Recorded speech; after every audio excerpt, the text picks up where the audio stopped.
Welcome to Business Innovators Radio, featuring industry influencers and trendsetters sharing proven strategies to help you build a better life right now.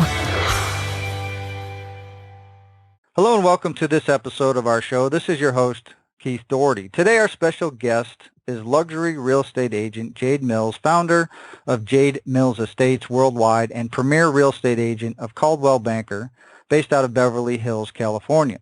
With over 30 years of experience in the luxury real estate market, Beverly Hills real estate agent Jade Mills is renowned among colleagues and clients alike for her integrity, loyalty, and professionalism. She has been continuously named a top producing agent and has been an honored member of the Society of Excellence. For 2012, Jade was ranked the #1 real estate agent in the world for Coldwell Banker and achieved the highest sales volume on record of any agent in Coldwell Banker history.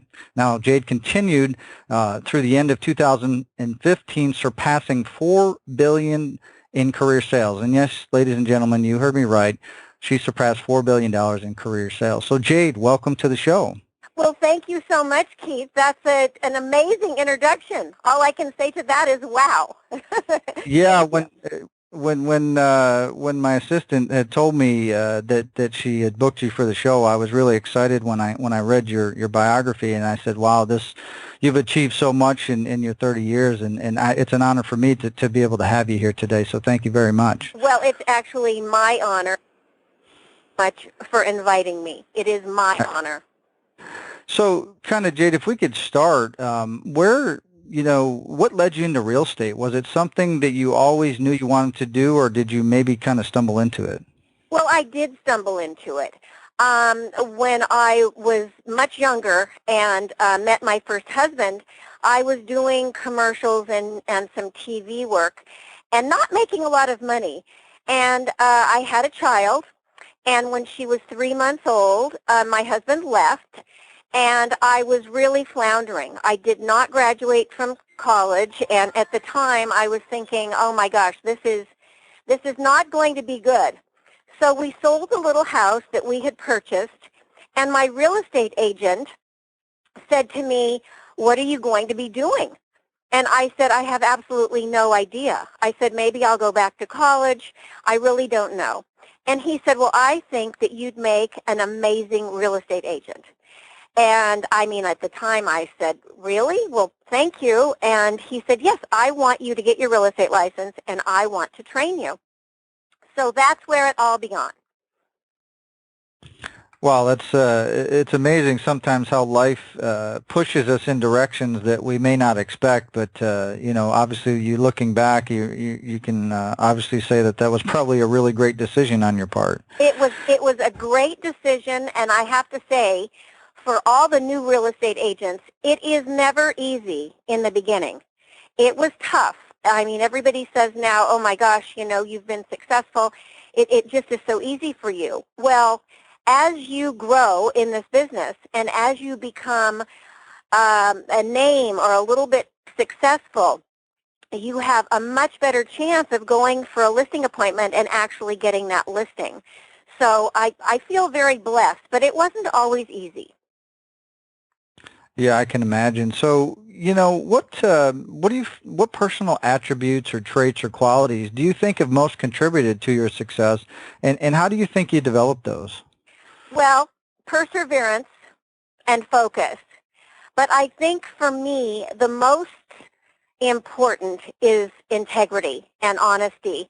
And my dad was a dairy farmer, and I grew up with a mother and father who believed if you do the right thing, that you will always be successful, whether it's successful in life with happiness or financial, whatever it may be, you can be successful if you have integrity and if you try to always do the right thing. And my mother always used to say this, it resonates in my mind. The golden rule is what everyone should abide by. So do unto others. And I truly believe that if you do the right thing, I mean, every single real estate deal to this day, I think, is this the right buy? Is this the right move? And now my business is 95% referral. So just do the right thing and know you're doing the right thing, and you can be successful, I think, in any business. Yeah, I think what you pointed out there is really important for our listeners to really pick up on and think about, and it kind of resonates with a lot of the other interviews that we've had on the show, is that, like you said, the golden rule, and I think it kind of, compounds with, treat others, like you want to be treated. So, do the right thing, always move forward with integrity, and things will happen for you, like you said, in time. It wasn't instant success, like you said, but you continuously were doing the right thing. You were helping people. You were acting in their best interest, and then, everything kind of manifested itself into what you have today. Absolutely. So do you think maybe you could give some specific examples of when you obviously used some of these traits and they played a role in your path towards success? Well, yes. I have been on quite a few listing appointments, and I don't really feel that the right move is for those people to sell their homes. One of my doctors sent me to his parents. And he said, my parents want to sell their house. Can you go and talk to them? So I went to their home. It was a beautiful one-story, very appropriate home for 70-year-old retired people. And so after talking to them, they said, well, we don't really want to sell, but our children think it's time. And so I said to them, work this out in your mind. Call your accountant. See if selling your home and going to a condominium, which is going to be about the same price, is really what you should be doing, because it looks like you want to stay here. And it looks like this is the best place for you to be. And this area is now going up in value. So they did. And my doctor called me and said, how can I thank you? Financially, it's going to be much better for my parents who don't have a mortgage and have very, very, very low property taxes to stay in their home. Well, that home now has probably gone up by $4 million. So this is something that I truly believed they would be better. I was not concerned with making that commission. I was concerned with having them be in a place that was best for them. And this has happened quite a few times. I went yesterday on a listing appointment, and I told the people I thought it was best that they remodel and stay in their home. So that has come back to me over and over and over again through referral business. Yeah, I think it's important. What the point you made there is that to really listen to people, to understand their needs, and to realize what, at the end of the day, what's the best thing. You weren't focused on, okay, here's another listing, here's, potential dollar signs. But at the end of the day, what's the ideal benefit of these people? What are they trying to achieve? And like you said, with that couple, it wasn't moving. And ideally, you can look back and say, look, the market has matured. They've increased a lot, the value, as well as their son come back to you and said, thank you for helping them and guiding them in the right direction, versus you could have probably went there and talked them into a listing based upon your knowledge and experience. But like you said, that wasn't really what they wanted. No. And they got what they wanted, and they're very grateful, and they're very happy. I think part of my pleasure in this business is having the buyer and the seller happy at the end of a transaction. And I have a fabulous staff, and we do everything we can to try to make it a pleasant situation, buying or selling. Yeah, I think that speaks volumes. That and I think it's contributed itself to how you've built your business up. So obviously, in this 30 years that you've had, growth, and you've achieved all these levels of success, and being, the number one agent, and all these different, sales goals. It probably didn't come all easy to you. Obviously, as you said, you started out as a single mother, but basically, if you could maybe talk about what are some of the major adversities and trials that you had to overcome in order to get where you are today. Oh, well, in the very beginning, I didn't have help, and I didn't have a babysitter at all times. So I used to take my oldest daughter with me, and we would door knock. I don't even know if people still door knock. But we used to door knock, and I would take her little hand, and we would walk up to the door. And Spike Dresser, who trained me, said, that's not so bad. You're going to be going to homes, and they have children, and they are going to relate to you bringing your daughter, and it's a very family situation. Well, it was really tough. I mean, door knocking was very tough. And, of course, people would close the door and open it and say, what do you want? And I suppose I grew up a very sheltered life. And it was very, very hard. The rejection in the beginning, I think, was very hard to overcome.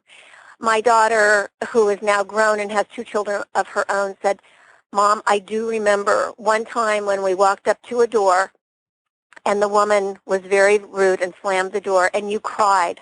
And I said, yes, I do remember. I mean, and she remembers, and she was probably 4 years, not older than 4.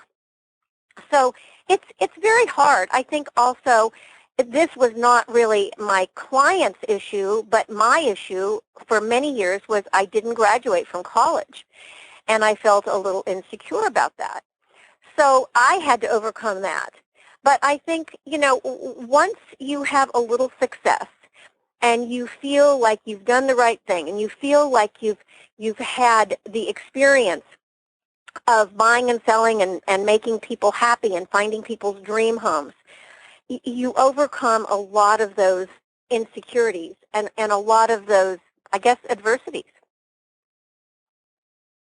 Yeah, I think we have a lot of listeners to the show that are in the sales field, and basically to a lot of successful people we've talked to that are in a sales field, a lot of them started and they didn't realize the door-to-door type thing. Yeah. And it's interesting to even in real estate. I had never heard of somebody talking about actually going door to door and that, so that really speaks volumes that you were committed, and here you had your daughter and you're like, hey, I'm gonna make this happen. I gotta go out and do it, and to knock on doors with, it's not even like you had a vacuum cleaner or a tangible product. You were probably offering real estate services if they wanted to sell, or if maybe they were looking to move. So that to me is that's a huge foundation that you came from. Well, I think I was very lucky to have parents who told me I could do anything I wanted to do. And if that is instilled in your brain, you really can do anything that you put your mind to. And I really feel that to this day. If there's anything that you really want to do, perseverance, hard work, and focus. Focus is a good word there too, because you really have to focus on your goals. And don't give up.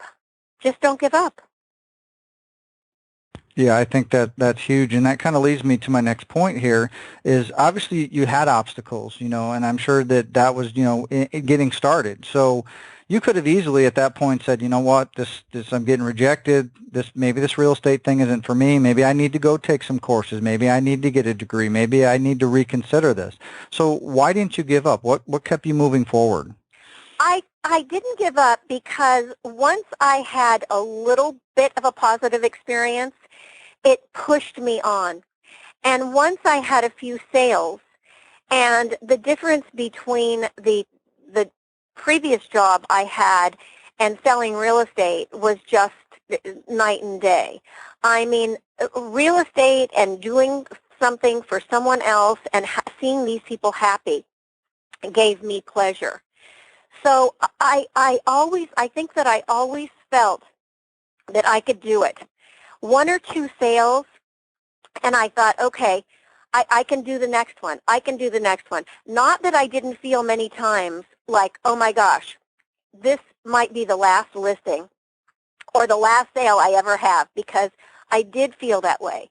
But having someone just say to me, thank you, we love our home, we love our condominium, we love whatever they enjoyed out of what I could do for them, kept me going.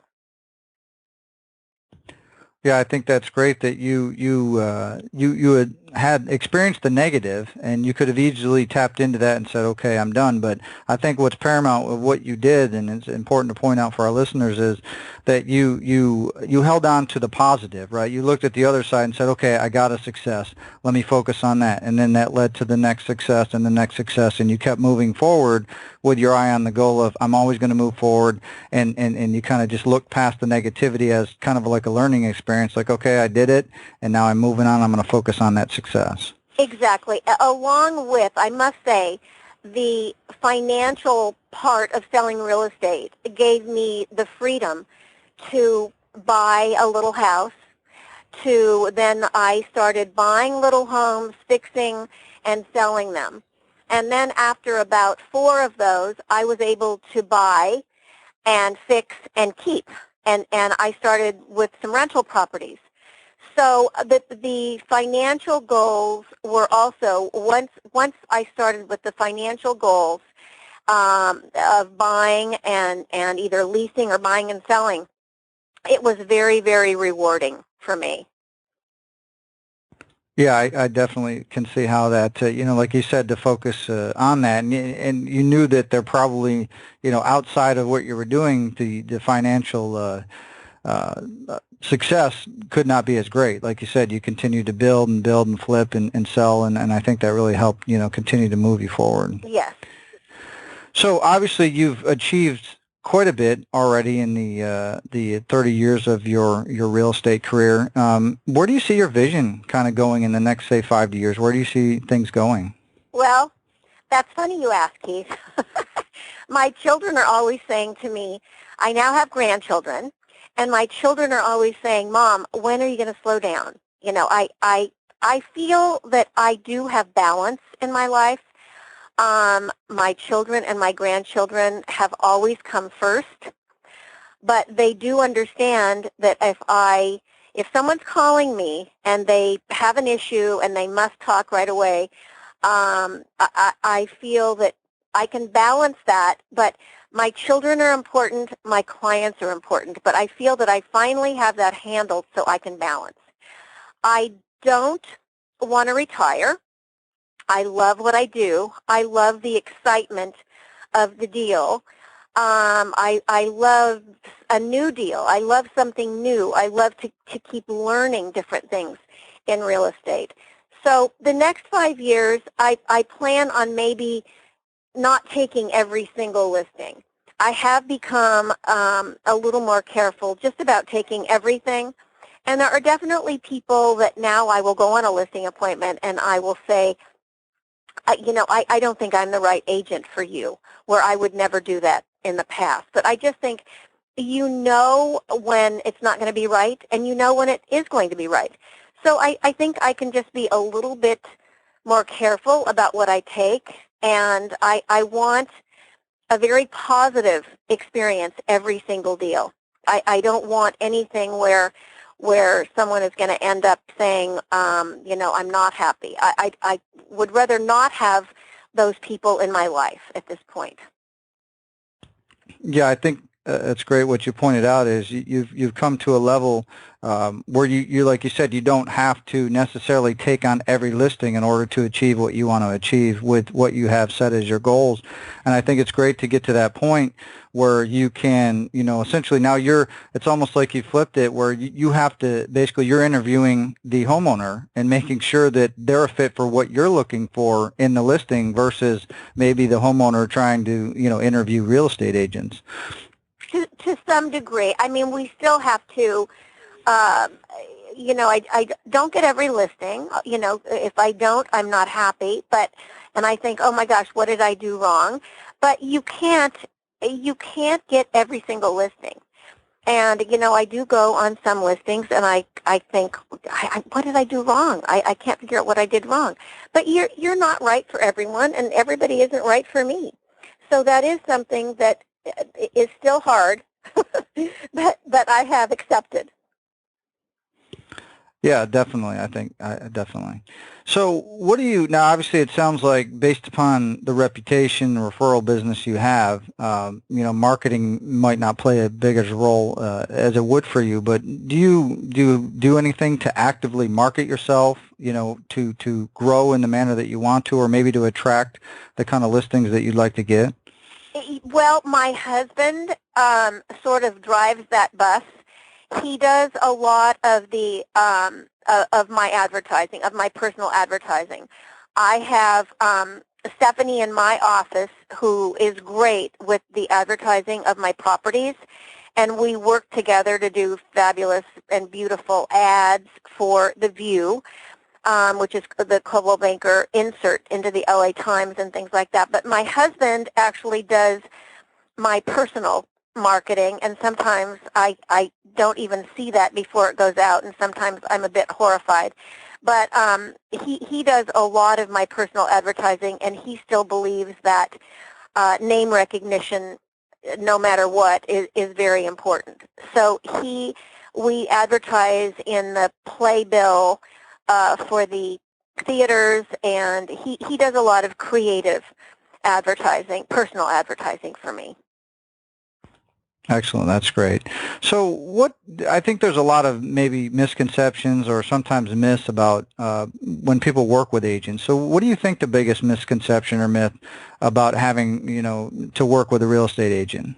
Well, many times in the past, not so much today, people used to think they didn't need a real estate agent at all. And I have to say, real estate agents today have a much better reputation than they did when I first started. But there are still agents who may not do the right thing, and there are still people who have not had a great relationship with a real estate agent. So, I mean, sometimes we have to get over that. Again, since a lot of my business today is referral, usually by the time I get to a buyer or a seller, someone has already said, this is who you want to use because she's ethical and she's not going to direct you in the wrong way. But I think, many times we'll go on a listing and they'll say, well, we know how real estate agents are. So there still is a misconception that we're sort of salespeople that just want to sell anything. And that's just, that's definitely not the case. Yeah, I think from obviously speaking to you here today, and I've interviewed quite a few top agents like yourself, and I think the common denominator seems to be across the board is that you're not necessarily a salesperson, that you truly you care about other people, you sit down and listen to their needs, and then, like you said, if you feel that you're a good fit, you may offer your services, or if you feel it's not the right time, you would also let them know that. And I think that tends to be the common theme that we're hearing with these interviews. And I think it's important to point out that to be successful in sales, obviously in real estate, you don't have to be that pushy, hard, nose type closer where you're trying to, persuade or use NLP type tactics on people to get them to work with you. If you do the right thing, if you treat a person exactly how you'd like to be treated, and you focus on their needs and how you can really help them, the money and the success seems to just kind of come with the territory. You're absolutely right. I just one quick story. I have a life insurance friend actually, who came to me through my attorney years and years and years ago, and he's brilliant. I think he's brilliant, but he has always looked out for us and always done the right thing. And I've referred him to many, many people. And he said to me, oh gosh, I don't know if I can take on any more. And I honestly have to beg him to take people on, because I truly believe that he will look out for anyone and everyone that I refer him to. And, the insurance salespeople don't have the best reputation sometimes either. And if you can find someone in any field that is you really feel that you can trust, you are going to refer those people. So referral business, I mean, I know I've said this over and over, but doing the right thing, you will get referral business, and that is the best kind.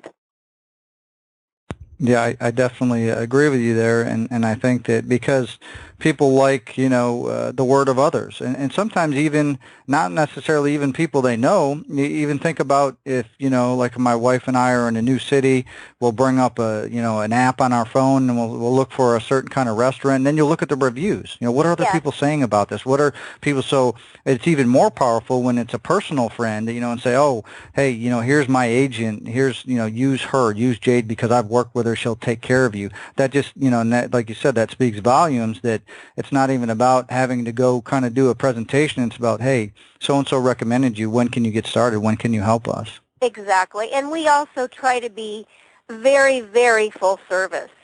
So if people need a painter, trash removal, no matter what it is, we can help them. We can supply that person. And it isn't that hard. You make a list of the people who have done great work, whether it's a handyman or a plumber, whoever it is. You make that list, and when someone asks you, you can be a very full-service broker just by having a list by your phone. Yeah, that like you said, and the homeowners, there's enough that they probably have on their mind already, and so to be able to take away some of that stress, like you said, if they need some landscaping or some staging or some painting, Yeah. and people in the field that you would trust and recommend, then you can save them a lot of trouble by saying, hey, we have so-and-so that can help you with that. Exactly, exactly. So it's kind of a hypothetical question. Let's say you get a call from a family member. Let's say I give you a call and I say, Jade, hey, we're looking to sell the house here in Florida. We're gonna make the move. We're coming to California. We're gonna come out there and we're ready to go. What advice would you give me or anybody about selecting an agent that could best serve their needs, kind of like you serve your people? Well, I think right today, I think it's very important to have a great website. And a lot of people will say, call me. Well, that is all great. But if you have a great website, and I have an amazing website that connects to other agents all across the United States. I mean, we have an agent in New York, Florida, Deer Valley. We have someone in Hawaii. All of our websites connect. And I think to have an amazing website with not only homes, but information and places where you can go and look at the schools, you can Google the city, all those things on your website, and it's a one-stop shop to see your area and to know a little bit about you is probably the best thing you can do. Yeah, I think that's important what you said, because when you're making the move, especially families with children, like you said, you want to check out the schools, you want to check out the neighborhood, because a lot of times, we've moved in the past personally, and you get to an area and you're like, oh, we didn't realize this about it, or we didn't know, or you've discovered things. So it'd be almost neat to almost kind of experience, so what's the neighborhood like, what are the schools like, where's everything we can go, what kind of restaurant, all that kind of stuff. So I think it's great that you go back to that, kind of serving the customer's needs, and say, well, here's the areas, here's the schools, here's what you can expect, and I think that'll help people, like you said, to be able to make a decision on that. And, most of us have some free time. It's great to have all of this at your fingertips. So when people ask, I mean, we now know about all the schools, because it's very important if you're moving here to know all about the private schools, all about the public schools. I mean, if you have all that information, I always say knowledge is king. When you're talking to a new client, whether it's a client coming in from a different city or a client that lives 5 blocks from you and they ask you questions, you need to know the answers, whether it's schools, whether it's restaurants, whatever it is, whether it's who sold the house across the street from me. It's very, very important that you know the answers to their questions. Yeah, I think it's important what you said, because I think that, they're going to have more confidence in you, that you know exactly what's going on. If you're, especially, a specialist in an area, you know who sold the other houses, you know where the best schools are, you know all these different kind of things. And I think that'll boost somebody's trust and confidence in you. Like, oh, I asked Jade this, this, and this, and she had all the answers. So she obviously knows what's going on. So I think that speaks volumes as well. Yes, agree. So if somebody's looking to find out more information about you, you obviously mentioned that you put all this design and development into your website. Where's the best place that people can find out more about you and how you can help them? Well, my website, but I think for me, the most important thing you can do is call me. Because I'm old-fashioned, I guess, that way, but I love to have a conversation with someone and be able to really hear their voice and hear what they're looking for and what's important to them by talking to them. But you can always go to my website, which is www.jademills.com.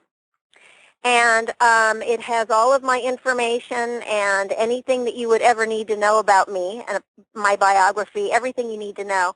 But I love the personal phone call. So that would be great, too. All right, excellent. Well, I just want to take the time to kind of close the show out by thanking you, Jade, again for taking time out of your busy schedule and to share your business experience with our listeners. And everybody, if you're listening, if you want to find out more information about Jade, we're going to put a link below this actual interview. She mentioned jademills.com, as well as we'll have her number and any other contact information so that you can contact her. So with that said, Jade, thank you so much. I really appreciate you taking the time to be on the show here today. Keith, it's absolutely my pleasure. It's been wonderful. Thanks so much, and have a great day. All right, everybody. Until our next show, have a great day, and we'll talk to you guys all soon. Bye-bye. Thanks for listening to Business Innovators Radio. To hear all episodes featuring leading industry influencers and trendsetters, visit us online at businessinnovatorsradio.com today.